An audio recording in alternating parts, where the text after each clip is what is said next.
Let's talk about the Backrooms and its ending. What does it all mean, and where exactly are we going with this franchise now? Because yes, indeed, they are going to be making a couple more movies, a TV show, potentially web series. I don't know. This movie is going to open to like 40 to 50 million dollars. I can imagine this going to 100 million and becoming A24's highest grossing horror film, no doubt about it. My thoughts on it? You can wait for that video. I will say I wasn't as hot on it as I feel a lot of people are going to be on it, and I'll talk more about that in my review. Here we're just going over the story beats and what exactly happens in that ending and what could it all mean. So I will do separate videos for some of the characters here, including for Async as well as a company that will be coming out over the weekend. So stay tuned for a ton of videos from me, but this is just strictly talking about the story. We'll expand a bit more on these characters, but I'm going to save each character a video because I think there's a lot to go over each one of them. But let's get into Backrooms, directed by Kane Parsons, based on his web series of the same name from 2022, which spans several different videos and a story that continues here and just expands a bit more. So I will say this is definitely a movie that just expands the lore a bit more and also welcomes people in that might not be too familiar with it. If you're heavy on the lore and you've been keeping up with it, I don't think you're going to find much of answers here. It is definitely an entryway for people that haven't seen the web series to go back and see the web series, and almost a continuation of it so people can be excited for the web series as well. In the film, we have two characters, and that is of Clark, played by Chiwetel Ejiofor, who runs a furniture store. He wanted to be an architect. That failed, and his marriage also failed. And now he is seeing a therapist played by Renate, who is named Dr. Marie Klein, who also went through a very traumatic childhood where her mother was a recluse, eventually gets into a asylum of sorts, and she now works to try and help other people that may have been like her mother. And we see that Mr. Clark here goes to Dr. Marie Klein to try and find closure to what happened in his marriage. At the same time, she is trying to help him, but she's also dealing with what has just happened with her and her mother, because this wound that she has felt for her mother for what happened to her being locked up has been opened once again when she goes to see that her childhood home, where she spent her childhood, of course, has now been demolished and is going to be turned into condominiums. So she sort of gets these memories back with everything that happened with her mother. Now, while all of this is happening as well, there's some freaky stuff going on back at the furniture store that Clark works in, and he finds a portal that takes him into the Backrooms. And now the Backrooms are this sort of like place that sort of mimics what we have in our reality, but it doesn't mimic it well. And I really do love the analogy that they put out where they say it's kind of like saying to somebody, hey, draw me a dog, this is how it looks like, but that person's never seen a dog, so it's never really going to look the same. It's going to attempt to be the same, but it's not going to look the same. And that's pretty much what the Backrooms is. It's sort of a warped reality of ours that's just trying to mimic it. So Clark first discovers this on his own, and he is pretty much like bewildered. And I think that he really is loving what he sees here because he's an architect, and this is such a fascinating design and build, unlike anything he's ever seen. So he decides to snoop a little bit more, eventually finding a backpack, and this is the backpack that the character at the beginning of the film, when it starts off in the found footage style, is carrying, and that's the character that Avon Joji is playing, which is an Async employee who gets lost in the Backrooms, eventually killed by something. Clark decides to take this information back to Marie. He's even sketched out the Backrooms for her to see. He's very intrigued. He feels sort of happy for the first time, you could say, even though he's found a dimension that is just fucking weird and there's something lurking around, but he's so happy. He decides to go and recruit his employees to help him record footage because Dr. Marie does not believe him, and he's like, I'm going to bring you proof and you're going to see. I want to be right. That's a big thing with Clark. He wants to be right in his life for the first time and feel like he is achieving something, and if that is maybe that he discovered the Backrooms, that's enough for him. We see that Clark goes to recruit Bobby and Kat, who is his like assistant manager, Kat, and Bobby's her boyfriend, who also helped them shoot a commercial, that horrendous commercial, by the way.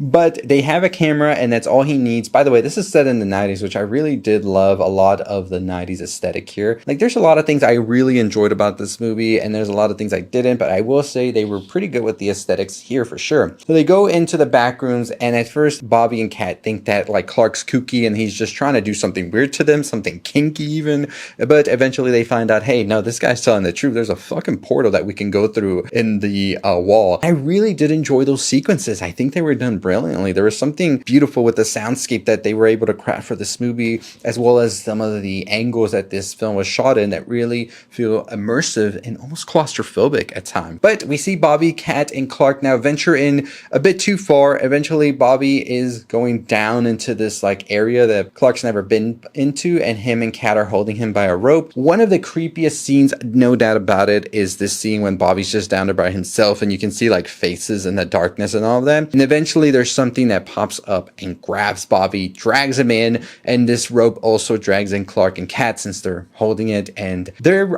trying to outrun whatever the hell this is. We see that Kat gets taken, Bobby gets taken, and then eventually Clark makes it into this like weird Christmas-esque like room, and I was just like, oh, what the hell's going on here? Eventually we see that there are like some humanoids or whatever they are right here. There is a specific name for them, and we'll talk about that in our Backrooms video that we're going to do over the week, so stay tuned for that. But these are like sort of mimics of sorts. There is like still life, and there's also the entity down here. You know, there's a lot of things that Kane Parsons has mapped out for his series, and it continues on with the films. But eventually we see the camera just cuts as Clark is sort of taken by something as well. And I will tell you, these scenes were really great. I think this is when the film's really at its highest, when it is using the liminal space to its advantage, the found footage, the grainy aesthetics and all of that. I enjoyed that, but I also felt like it wasn't really reaching its full potential either, as it could have. So that's a whole thing for the review. Stay tuned for that. But we see that Dr. Marie gets a phone call from Clark one day and eventually says that he was able to find the way. Pretty much he broke the glass or something, or found the window. That's something that he says, and she gets a little worried to hear this message. It sounds very ominous. She doesn't know what's going on. This guy's kind of been unstable for a bit now, and she's seen it, so she decides to go and look for him in the furniture store. And when she does, she encounters what he had been describing, and she sees a fly go into the back room, and she's just like, wait, this shit's actually real. And she eventually goes in it as well. Now, one of the things we see as well between these moments is that an async employee that actually saw Clark is able to see Clark in a commercial for the furniture store. So now he knows that that is probably where the door is that led Clark into the back rooms. Anyways, we see the doctor make it into the back rooms, and as she starts to explore, we see that there is like inscriptions all around that probably Clark made, where it talks a little bit more about the back rooms. You see the entity. He's trying to decipher how exactly it came to be, and he eventually grabs Marie and just like chokes her out and then has her tied up. All of this leading to a confrontation between Clark and Dr. Marie that is pretty much Chainsaw Massacre vibes, because it's like a dinner table and the other humanoid like mimics are there as well. The guy in the wheelchair, the guy with like 6 eyes, and the woman that has like a very interesting face with red hair is in the corner. And Clark's there like at the head of the table, like this is his new family that he has found, completely deranged. And in the fucking freezer, refrigerator, whatever, Kat's head's there, and he's like, oh, she didn't want to comply, and she didn't like what we were doing here, so I guess he just fucking decapitated her because of that. And I was just like, yeah, Clark's lost it. I was kind of intrigued how Clark went like 0 to 60 that quick, but I mean, he had been down here for a long time. It's shown with all of the mail that they had been receiving, and I was just interested too to see that none of the furniture had been stolen either when the door was just opened. But yeah, Clark's been down here for a bit, so he's losing his mind. He's eating the mimics, as he said. You're able to eat them, and that's pretty much how he has been sustaining himself. And he wants him and Dr. Marie to practice an exercise where they sort of recount the final moments between him and his wife before they eventually split up, when he came home drunk and shattered glass, and she was pissed off about it.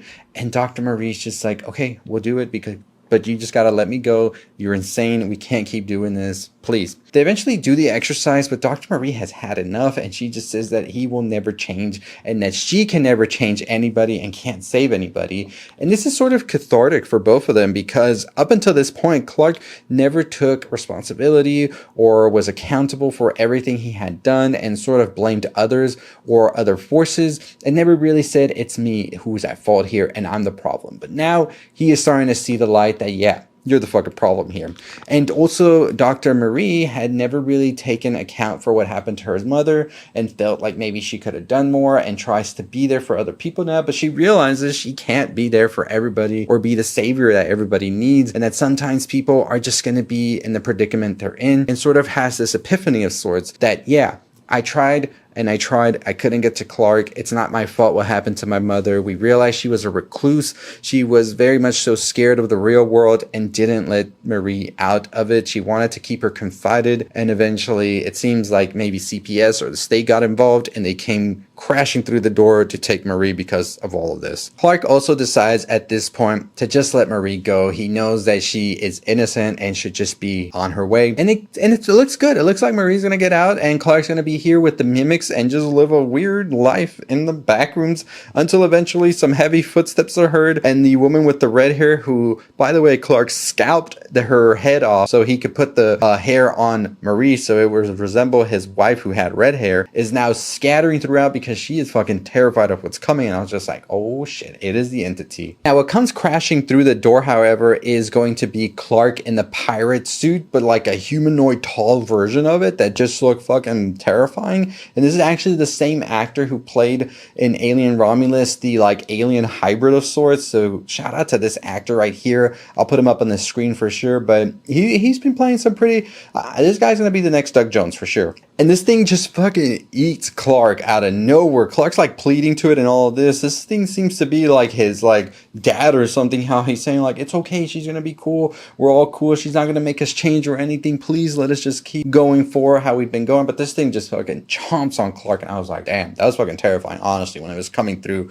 Another high moment of the horrors here that really works so well in the back. But we see Marie try to escape. She runs through different rooms. I really love this segment because there is a lot of claustrophobic moments, a lot of moments with height, and the way that the angles are set up, you're just feeling everything. I think this was really one of the best sequences in the whole film, and this last third act was just so strong, honestly, as you see Dr. Marie trying to escape this like humanoid entity of sorts. She eventually is able to come across what seems to be the exit because it looks like the furniture store, only to realize that this is indeed just another back room, but a better one. And I was kind of curious about that. There are better sequences that look more like our reality and what exactly they're trying to do, but we'll talk about that with the async video, but we'll talk about it as well at the end of this video. So we see Dr. Marie eventually have to fight the monster itself, but then the monster takes down one of those cutouts that are like talking, and this causes an alarm to go off, and we start to see like this smoke or fire extinguisher start to go and attack Marie and the monster itself. And it seems that these have been like booby traps, so they set it up to talk so like these creatures will attack it and they can eventually like get these monsters and study them, right? So she finds a small opening where she's able to go through now, and she is about to go into it until the monster comes and just starts trying to eat her. But she's carrying a cement that she's had since she was a child when her and her mother moved into this house, and they were able to put their handprints on it, and she's kept this as a memory as she's like clobbering this like entity of sorts until the cement breaks. So pretty much Marie has now sort of like succumbed that memory and is able to move forward, hopefully, if async doesn't have anything to do with it. Once she clobbers this monster enough to give her time to go through the passageway, we see the async employees get her and take her into a facility that they have, which I think is still in the backrooms, by the way. I don't think they ever get out of the backrooms by the end of this film. And they take her in for questioning, and she's also able to see that they've now taken the humanoid monster, whatever this is, into a facility to research more of it. And finally, Mark Duplass' character of Phil finally speaks, and he says to Dr. Marie that he is Phil. Phil, by the way, in the lore is one of the first people, if not the first person, to find the Backrooms. He says that they were an MRI company that eventually moved on from MRIs and is now focusing on the Backrooms and exploring them more. Dr. Marie asks what is going to happen to her now that they found her, and if she's going to be able to get out, because they're just questioning her, and she's like, if I'm feeding you these answers, I want to know what's going to happen to me. And he's like, I don't know what's going to happen to you. That's above my my pay grade, but I want you to help us figure out the Backrooms. She eventually just stays there and stares at him as we see more of the Backrooms and the things that we've seen before. There's even missing posters for Bobby and Kat, which are in the real world. There is Dr. Marie's home when she was a child. There's also her office, and eventually we see that there is, of course, a Dr. Marie clone of sorts that is just sitting there, and the film just ends as we see this like clone that has like more fingers and eyes and all of that, and it cuts to black. So what does this all mean by the end of the film? So I think for sure what we can get from this ending is that the Backrooms, what it does is it takes probably memories, it takes a person and tries to recreate things around them. Of course, Bobby and Kat being now lost and people are trying to find them. It's taken those missing posters and tried to recreate them, as well as with Clark, that humanoid monster of sorts that was created was the Clark in the pirate suit that he was shooting the commercial with, Bobby and Kat. It's tried to recreate that as well, but it can't really recreate it in a way that's the same. It sort of just tries to mimic as best as it can, and it's ever expanding. It's a living form, an entity of sorts, and I think it has something to do with the entity that we saw that Clark drew on the wall. It's like a black shadowy figure. This definitely is what's like controlling all of the realm here, that is Backrooms, and trying to just create a new world of sorts. I think with Dr. Marie, we see that as well in the end. This copy of Marie is definitely maybe having these memories that what happened beforehand. I don't think Marie is going to make it out of here. Async is a company that is really trying to keep this under wraps for now until they get a hold of it. And why would they let somebody go that is going to go out and tell the world like, hey, there's a whole other world in here with monsters and this company's trying to keep it a secret. What if the monsters get out one day, right? Like, of course, Marie is not going to be a person they're just going to let go because, oh, you told us about the Backrooms, you're good to go now, we trust you 100%. This is a ruthless company. Now, what exactly was Async even doing in the Backrooms? Well, I already made a video talking about it a bit, but I want to make a whole other video where we really explore that a bit more, especially with some of the information we got here. Async eventually, over time in 1989, I believe, were able to find a portal that was stable enough for them to go in and out. But of course, there was like an earthquake that caused maybe more of these to show up. These null zones is what they call it, and one of them showed up, of course, in Clark's furniture store, which was the one they were able to use. So I think Phil at this point knows that there are other portals out there, and they're trying to figure out how to close them before people start to meddle in here. And it seems that a lot of people have already meddled with this company, because we see the clothes, we see the different humanoids that we don't know anything about. Where could they have appeared from? These are people that have been down here, and I think Async's taken care of them, or the entity itself. Async wants to use the Backrooms to sell sort of real estate, I've said before, whether it's warehouse facilities, storage facilities, even office spaces, or residential areas. Yes, somebody can come out here and buy a condominium or a home in the Backroom. And that's what Async is trying to do. They're trying to map it all out. They're trying to get rid of the monsters. That's why they set the booby traps, so that they can eventually use this, come through, demolish, and sell the space to companies and to people, because it's capitalism, baby.